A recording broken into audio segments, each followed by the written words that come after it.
आप सभी का अभिनंदन। आज का हमारा विषय है देवशयनी एकादशी की कथा।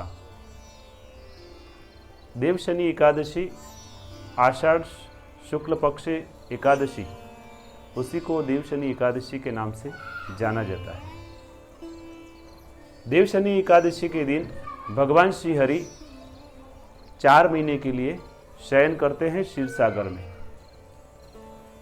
वही क्षीर सागर में 4 महीना पूर्ण होने के बाद कार्तिक शुक्ल एकादशी के दिन वापस भगवान आते हैं, उसी को देव उठी एकादशी कहते हैं।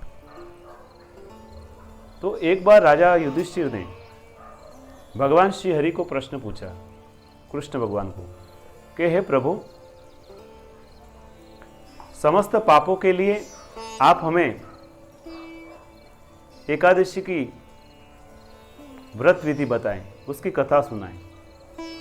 तब भगवान श्री कृष्ण कहते हैं कि हे युधिष्ठिर, अभी जो आप मुझे प्रश्न कर रहे हो, वही एक बार ऋषि नारद जी ने भगवान ब्रह्मा जी को प्रश्न पूछा था।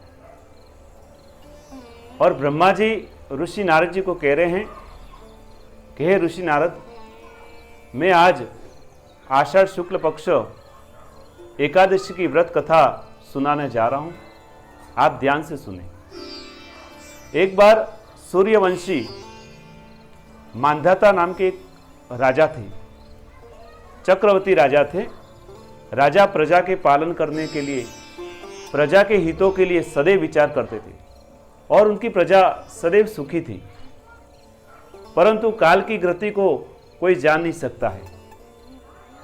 और एक बार राजा के राज्य में दुर्भिक्ष पड़ा, राजा के वहां अकाल पड़ा। राजा की जो जनता थी वो त्राही त्राही होने लगी और सभी जनता राजा के पास जो जाकर हाथ जोड़ के राजा से प्रार्थना की कि हे राजन, हम क्या देख रहे हैं, 3-3 साल तक वर्षा नहीं हुई है और वर्षा के अभाव में हमारी खेती नहीं हुई है। हम क्या खाएंगे, हम कैसे जिएंगे? अगर इसका कोई उपाय नहीं मिलेगा तो अवश्य ही आपका राज्य हम छोड़ के चले जाएंगे अन्यत्र। राजा ने जब प्रजा की यह दुख भरी बात सुनी तो राजा को बहुत दुख हो गया और राजा ने उस दुख को दूर करने के लिए मन में विचार किया और राजा अपने सैनिकों को लेकर जंगल में निकल पड़ा और वहां अनेक ऋषियों से इसके विषय में अपनी बात बताई सबको कि ये दुर्भिक्ष का कारण क्या है, मेरी प्रजा क्यों दुखी है। और यह सब बातें और प्रश्न लेकर राजा आगे जाता है और वहीं पर ब्रह्मा जी के मानस पुत्र है अंगिरा ऋषि, और अंगिरा ऋषि के आश्रम में वो जाते हैं राजा। और राजा अंगिरा ऋषि को हाथ जोड़ के प्रणाम करके प्रार्थना पूर्वक निवेदन करते हैं, हे महामुनि, आज मेरे राज्य में इतना बड़ा संकट आया है। मैंने ऐसा कौन सा अपराध किया है जिसका दंड मेरी प्रजा भुगत रही है।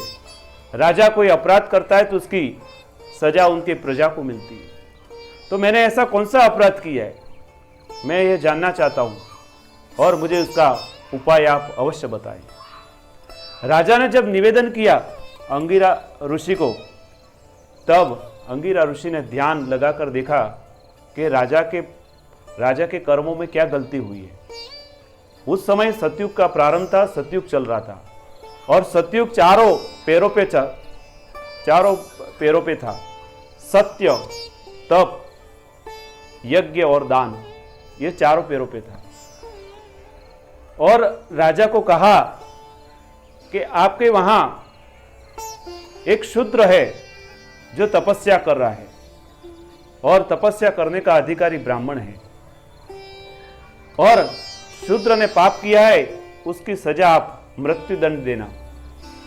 तब राजा ने अंगिरा ऋषि से कहा कि मैं ऐसा कैसे कर सकता हूं, मैं तो अहिंसावादी हूं। जिसने अगर परमात्मा के लिए तप किया उसको मैं कैसे मार सकता हूं, उसको मृत्युदंड कैसे दे दूं। तब राजा ने कहा कि आप मुझे अन्य कोई उपाय बताएं जिससे हमारी प्रजा सुखी हो। ऋषि कहते हैं कि हे राजन, आषाढ़ सुद एकादशी जो पद्मा एकादशी के नाम से जानी जाती है, जिसको हरिशयनी एकादशी कहते हैं, देवशयनी एकादशी कहते हैं, इसी का व्रत आपको करना है। और यह व्रत करने से आप समस्त प्रकार के पापों से आप मुक्त हो जाओगे और आपकी प्रजा जो दुर्भिक्ष अकाल से जो ग्रसित हो रही है, त्राही त्राही हो रही है, वो उस दुख से दूर हो जाएगी।